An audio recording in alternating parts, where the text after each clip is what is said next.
Ekonomi digital Indonesia saat ini bertumbuh dengan sangat cepat. Beberapa lembaga riset dunia memproyeksikan bahwa dalam beberapa tahun ke depan, ekonomi digital Indonesia akan menjadi salah satu yang terbesar di dunia. Di tengah tumbuhnya ekonomi digital, industri saat ini didorong untuk mengadopsi teknologi digital atau lebih dikenal dengan industri 4.0. Nah, di tengah tumbuhnya berbagai adopsi terhadap teknologi digital ini, sebagai salah satu perusahaan Total Solution Information and Communication Technology terbesar di Indonesia yang telah hadir lebih dari 33 tahun, Lintas Arta memberikan layanan dan solusi industri pada beragam sektor melalui pemanfaatan teknologi digital. Pada kesempatan kali ini, katadata.co.id berkesempatan untuk berbincang mengenai kinerja dan inovasi Lintas Arta bersama CEO Lintas Arta, Bapak Arya Damar. Kita simak wawancaranya berikut. Ya, Pak. Halo, Pak. Senang ketemu, Pak. Apa kabar? Baik, Pak. Sehat-sehat, Pak. Alhamdulillah. Sibuk sekali kayaknya. Ya, gini loh di kantor. Gimana nih, Pak? Kondisi pandemi masih kerja full di kantor? Enggak, Lintas Arta udah menerapkan yang hybrid.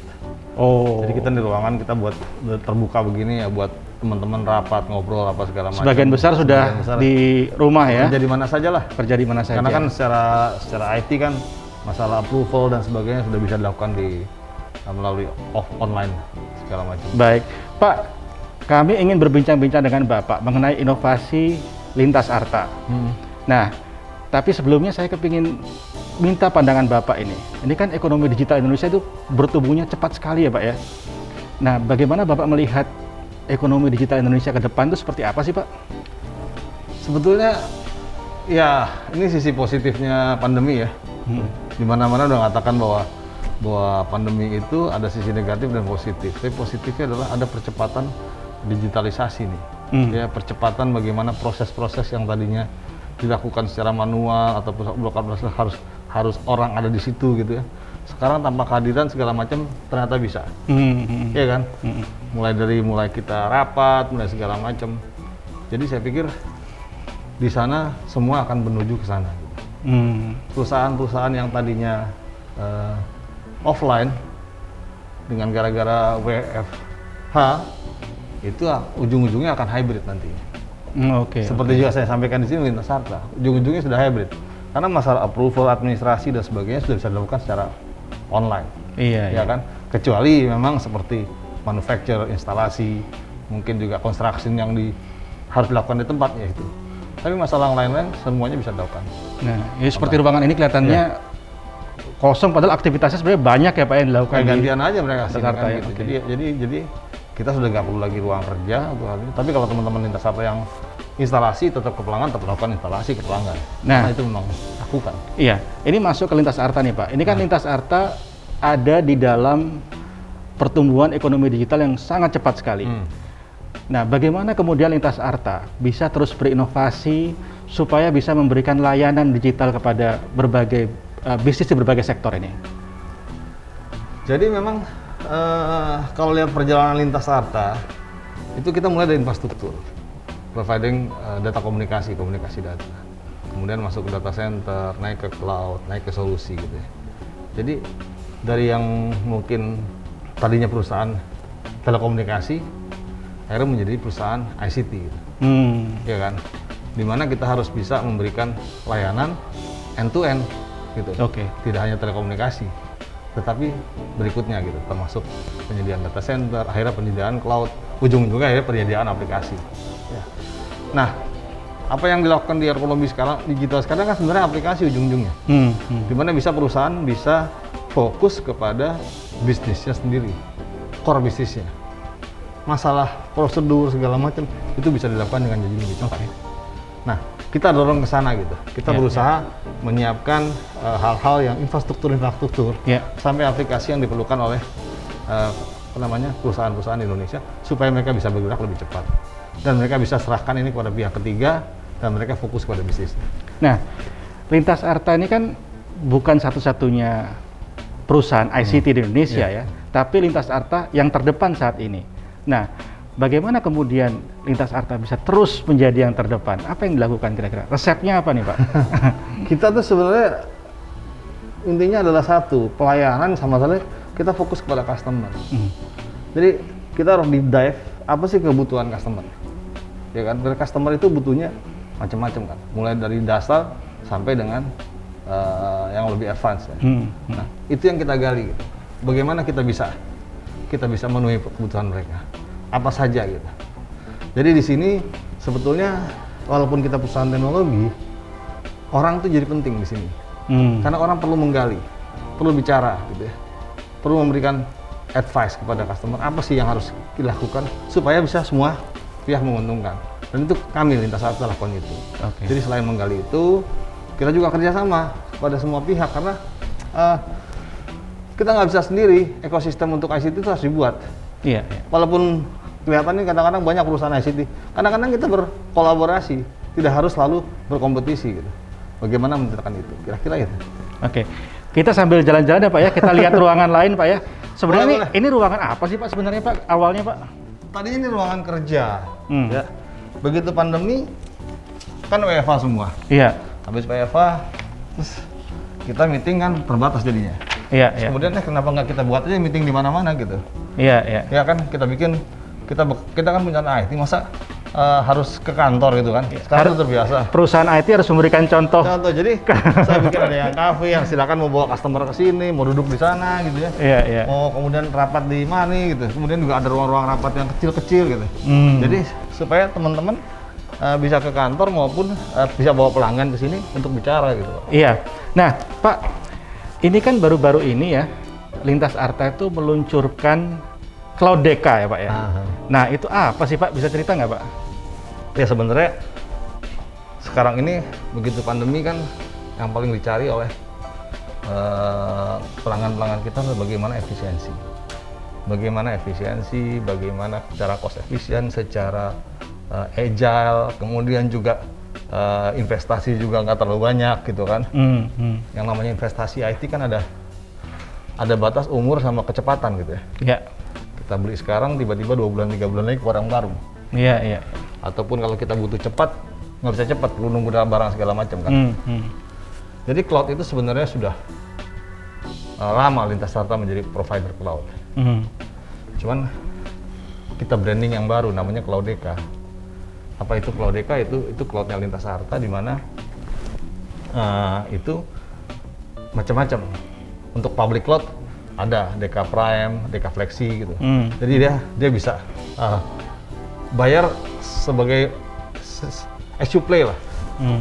Sama yang dipakai berapa ya dia bisa gunakan. Lebih efisien gitu. Kalau misal mau lebih besar lagi, saya perusahaan besar, saya pengen satu hanya dikelola Lintas Arta. Nah, itu boleh. Jadi berarti dia menggunakan private cloud. Kita siapa? Atau perlu storage-nya aja gitu. Untuk naruh data, silakan. Atau ada lagi yang misalnya katakan, saya perlu cloud juga, tapi saya perlu backup juga. Oh, kita ada backup karena kita punya beberapa lokasi ya. Jadi ada cloud di situ, bisa mereka taruh aplikasi itu, kita siapkan backup dan disaster. Termasuk ya kita jaga mengenai masalah security-nya. Iya. Karena sekarang begitu kita banyak bekerja online, itu kan semua aplikasi dibuka. Iya kan? Berarti harus jaga security dan sebagainya. Termasuk kita harus jagain situ. Tadi menarik apa yang disampaikan Bapak ya. Jadi memang bagi perusahaan mau investasi digital sendiri itu bisa jadi absolut karena cepat sekali perkembangannya Pak ya. Betul. Dan Cloudeka ini bagian dari inovasi Lintas Arta untuk persaingan juga Pak ya dengan perusahaan-perusahaan ICT lain ya berarti ya. Jadi kita sih sebenarnya ingin mendorong bahwa perusahaan-perusahaannya bahwa mari kita fokus kepada bisnisnya sendiri lah. Untuk masalah infrastruktur, IT segala macam. Kalau bisa dipercayain pihak ketiga, kita jaga kepercayaan itu. Kan dengan harga yang lebih murah, sesuai dengan pemakaian, bukan harus investasi gitu, ya kan? Dan satu hal lagi yang kenapa kita buat Cloudeka atau Cloudeka itu mungkin cloud merdeka gitu ya. Oh, kepanjangannya Cloud Merdeka. Ternyata bukan kepanjangan sih. Sebenarnya asal usulnya kayak gitu ya. Cuman apa ya? Bahwa kita perusahaan teknologi itu harus yang saya katakan harus human, ya kan? Persaingan cloud itu kan nggak di sini Pak, dengan global Pak. Betul. Iya kan? Betul. Dengan global.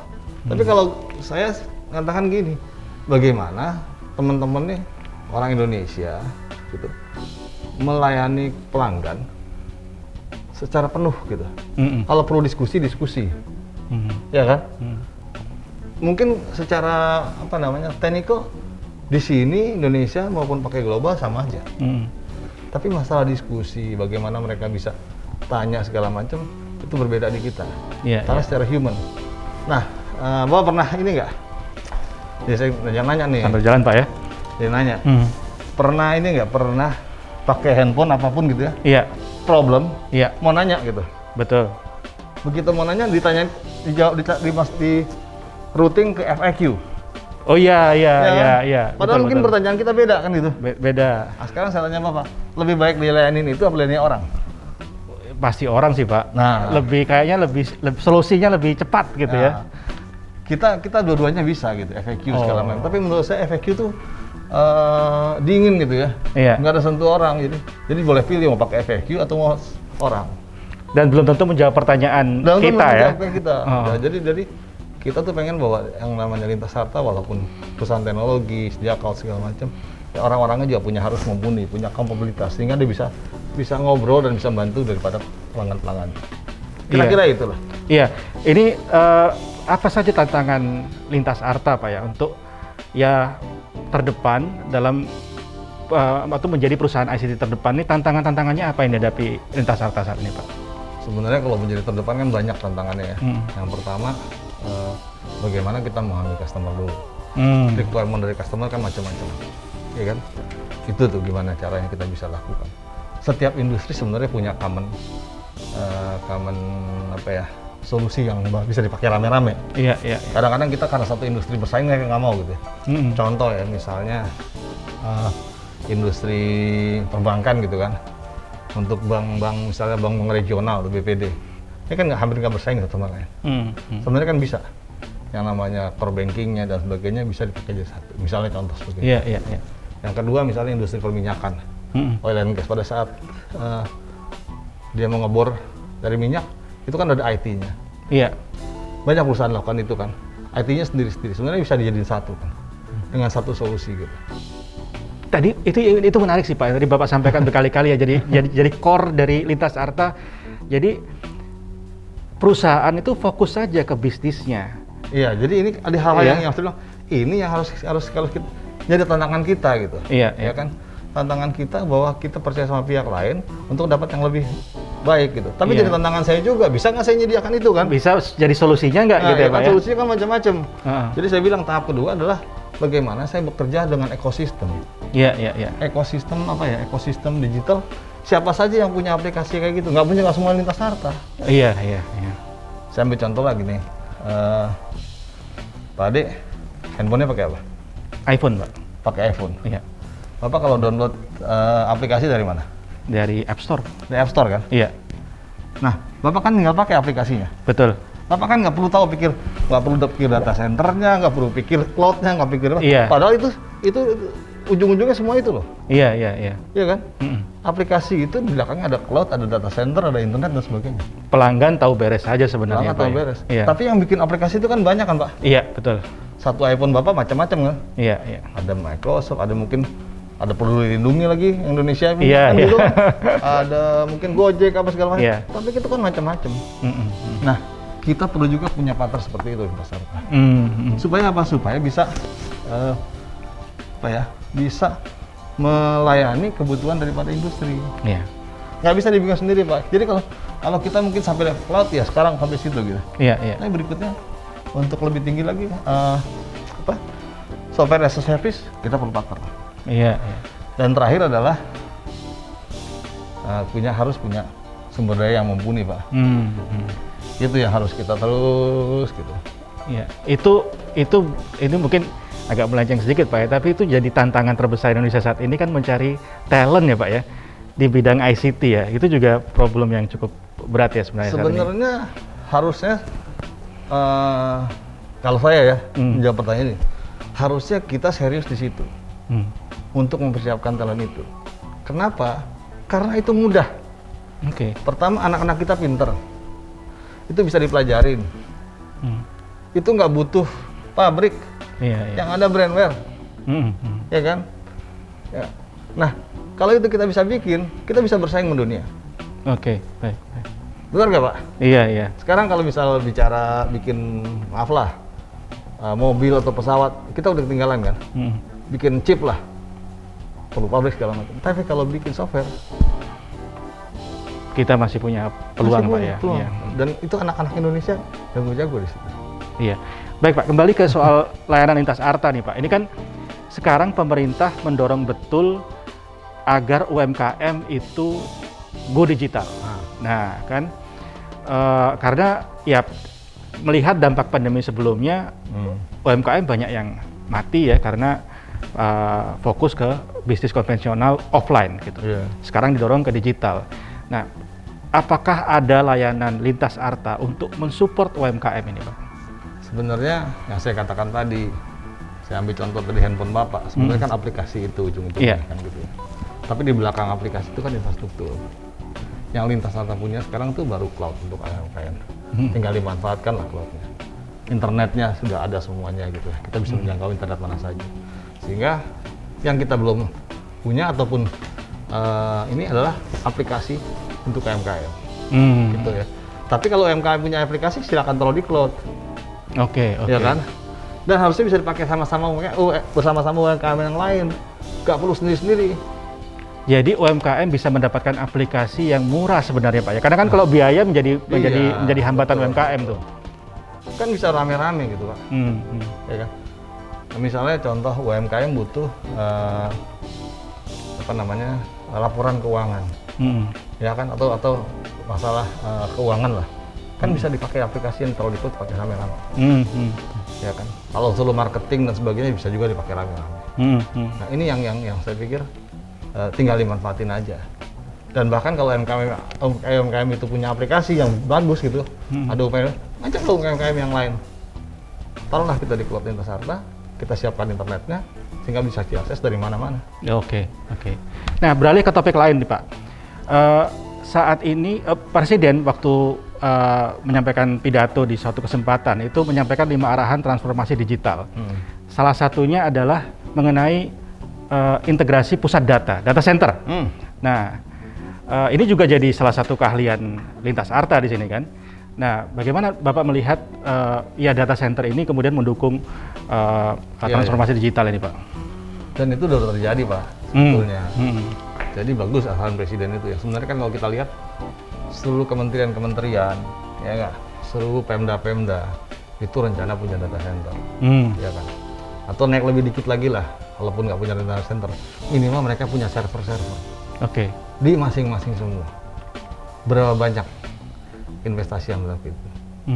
Nah, kalau Kominfo yang ditunjuk untuk melakukan pengembangan pusat data dan semua data kementerian, aplikasi ditaruh di situ, itu akan jauh lebih mudah. Satu, mereka tidak perlu lagi investasi server-server. Ya enggak? Tinggal pakai, pagi-pagi jalanin pakai. Ya enggak? Yang kedua, mungkin tiap daerah tuh punya aplikasi yang diperlukan oleh daerah yang lain. Bisa digunakan. Enggak harus mereka juga cari aplikasinya untuk beli investasi di situ.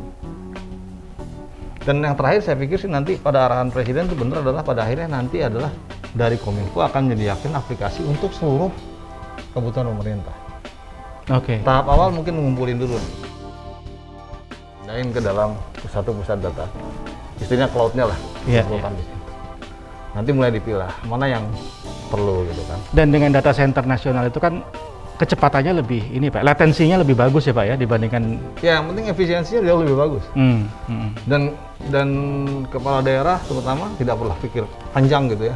Walaupun kementerian mesti pikir panjang, saya butuh ini, harus sudah ada semua. Iya kan. Jadi yang saya katakan tadi itu bahwa kalau di sisi bisnis bahwa bisnis berpikir pada core-nya, bukan pada infrastrukturnya. Pemerintah juga demikian. Dengan adanya seperti pusat data ini, pemerintah akan berpikir pada core-nya. Pak, sejauh ini dari sektor bisnis mana saja yang dominan membutuhkan layanan ICT dengan keamanan dan pemeliharaan data center? Saya pikir kita tuh layanan lintas data melayani semua Pak ya. Dari government, financial institusi, healthcare, semua kita layani gitu ya. Jadi intinya sih ke depan begini. Yang paling penting ke depan tuh nanti ujungnya aplikasi. seperti ada di handphone kita. Oke. Itu cita-cita kita gitu. Mm. Kalau sekarang kan orang tinggal download atau pakai gitu ya. Nah, nanti industri juga begitu. Jadi ujung-ujungnya nanti kita harapkan industri udah nggak bikin lagi, nggak bikin soal mana data center, mana telekomunikasi, yang penting aplikasinya jalan. Oke. Nah, Jadi itu yang kita dorong ke sana. Sekarang sih semua sektor kita layani semua. Oke. Intinya sebenarnya sama saja ya Pak ya kebutuhannya kan sebenarnya ya? Sama semua. Oke.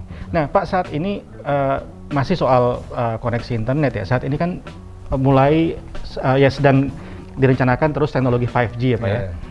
Nah ini bagaimana Bapak Lintas Arta melihat ini? Oh, saya lihat itu bagus. Karena apa? Tadi kita mulai dari kita pandemi. Kita bekerja di mana saja, ya kan? Untuk mengakses data ke pusat. Artinya dengan teknologi 5G jauh lebih cepat. Data tidak cuma sekedar data, bisa video dan segala macam. Dan ini buat industri bagus, terus terang. Buat industri, buat masyarakat juga akan bagus, sangat bagus gitu. Oke. Nah ini apa produk dan layanan Lintas Arta yang terus mengalami peningkatan kebutuhan, terutama di era transformasi digital dan sektor apa nih Pak, kira-kira Pak? Saya yang sekarang tuh paling banyak, kami melayani government Pak. Government tuh macam-macam lah. Ya. Berjalan Pak. Dari kita melayani untuk infrastrukturnya, kita bangun BTS dan sebagainya. Kita juga bantu pemerintah bangun BTS untuk daerah-daerah terpencil, Pak. Kami kebetulan kebagian di Papua. Kita bangun sana supaya apa? Supaya rakyat Papua yang terdalam itu bisa apa namanya? Bisa menggunakan internet lah. Iya. Dan bisa komunikasi gitu. Kita bantu government. Kita bantu government untuk cloud-nya. Kita bantu government untuk infrastrukturnya, internetnya. Jadi kita lakukan itu. Nah untuk swasta di beberapa industri bahkan mereka berpikir yang tadi saya katakan bahwa mereka fokus pada bisnis ya. Mereka mau outsource IT-nya kepada Lintas Arta. Iya. Jadi ada orang-orang Lintas Arta yang bekerja di perusahaan itu untuk take care IT-nya mereka. Dan pertumbuhan dari tahun lalu kita udah 40% tumbuh. Oke. Gitu, dibanding tahun ini. Jadi mereka sudah mulai percaya hal-hal yang infrastruktur itu ataupun support diserahkan pada pihak ketiga. Itu tadi itu berapa kali itu yang menarik selalu diulang oleh Bapak ya. Fokus kepada core bisnisnya. Kemudian layanan yang lain yang bisa dibantu oleh perusahaan lain itu diserahkan ke ahlinya saja gitu ya. Betul. Jadi tidak perlu melakukan semuanya sendiri. Karena itu akan menjadi cost yang besar bagi perusahaan ya Pak. Nah, satu pertanyaan terakhir nih Pak. Ini tadi mungkin Bapak udah jelaskan di awal, tapi saya kepingin mungkin Bapak lebih elaborasi lagi. Rencana-rencana Lintas Arta ke depan, supaya terus ada di depan nih Pak, sebagai perusahaan ICT. Udah umurnya 33 tahun. Sudah cukup senior lah gitu kira-kira. Ya, tadi saya ulangin lagi. Yang pertama memang kita harus fokus kepada pelanggan. Jadi kami di sini bagi pekerjaan di internal saja, secara organisasi sudah kita mengikuti apa yang namanya value chain terhadap customer. Jadi customer yang paling depan. Itu tugas pada teman-teman yang di depan itu menggali dalam apa saja yang dibutuhkan oleh customer. Kemudian baru dibawa ke sini, terus kita godok. Kira-kira apa saja yang bisa disiapkan oleh perusahaan untuk mereka, gitu kan? Nah, terus kemudian kalau nggak ada bagaimana caranya? Mungkin saya katakan tadi, kita harus cari partner. Iya. Harus cari partner yang solusi yang baik untuk kebutuhan mereka. Nah, itu yang kita lakukan. Kemudian lain pihak yang satu yang paling kita harus siapin adalah sumber daya manusia. Karena ujungnya tadi cita-cita kita sih sebenarnya yang saya cerita tadi bahwa industri tinggal pakai aplikasinya ke depan. Sehingga seperti personal sekarang, kita tinggal download aja mau aplikasi apa gitu kan. Tinggal dipakai. Nah, itulah kenapa Lintas Arta juga butuh ekosistem yang meng-create aplikasi atau solusi-solusi ini. Kita berani nyiapin. Secara Lintas Arta kita mungkin pengalaman sekali di infrastruktur. Dari telekomunikasi melalui sekretaris terestrial maupun satelit untuk menjangkau seluruh Indonesia. Kita pengalaman sekali di cloud. Ya kan? Tinggal kalau yang namanya solusi banyak sekali. Nggak mungkin Lintas Arta sendiri. Dan di situ kita butuh partner-partner. Dan dengan itu kita bisa pakai pada pelanggan kita. Ujungnya satu lagi buat pelanggan. Ini dipakai bersama-sama. Ya kan? Tidak sendiri kan? Artinya mulai sekarang sesuatu yang namanya aplikasi, mari kita kolaborasi supaya cepat, supaya murah, dan supaya lebih aman dan semuanya. Itu key point kedua dari Bapak tadi. Yang pertama adalah fokus ke core business-nya, yang kedua kolaborasi, yaitu menciptakan ekosistemnya ya Pak ya. Oke. Terima kasih Pak Arya sudah menyampaikan berbagai inovasi yang dilakukan oleh Lintas Arta. Mudah-mudahan Lintas Arta menjadi perusahaan yang terus terdepan di sektor ICT. Terima kasih. Sahabat Kata Data, demikian bincang-bincang saya dengan Pak Arya Damar. Kita akan jumpa lagi lain waktu. Inti dari perbincangan tadi, Pak Arya Damar mengatakan fokus ke core bisnisnya, mari kita sama-sama kolaborasi. Sekian, sampai jumpa.